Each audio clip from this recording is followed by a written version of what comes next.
평소 스트레스를 푸는 본인만의 방법이 있으신가요? 스트레스 해소법에 대해 말씀해 주세요.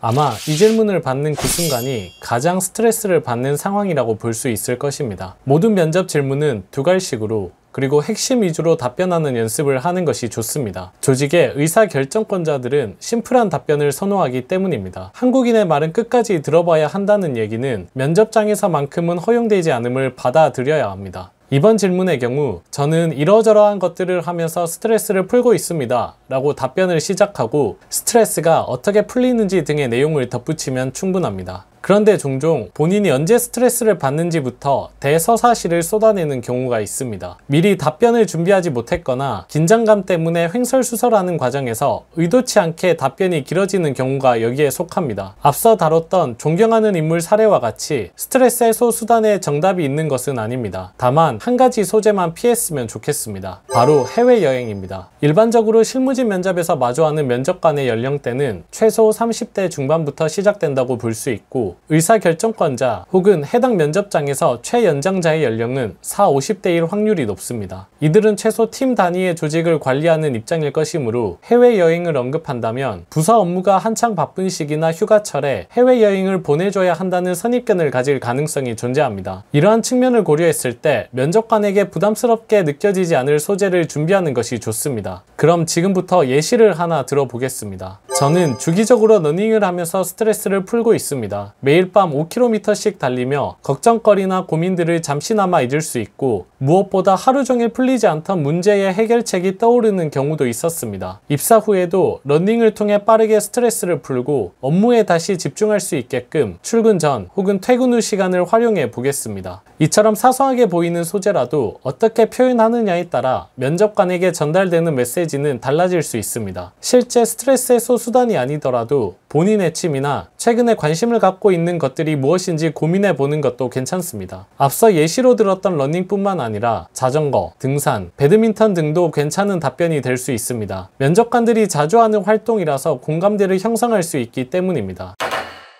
원래 직장에서 받은 스트레스를 풀기 위한 근본적인 해결책은 스트레스의 원인이 되는 업무나 관계 문제를 잘 해결하는 것입니다. 실질적으로 앞서 언급했던 다른 행동들은 스트레스의 원인으로부터 잠시나마 도피하는 것과 같다고 생각합니다. 그래서 답변도 어떤 소재를 활용할지에 신경 쓰는 만큼 해당 소재를 통해 어떻게 스트레스가 풀려서 어떤 측면에서 업무에 도움이 될 수 있는지를 강조하는 방향으로 답변을 구성하는 연습을 해보시기를 추천합니다.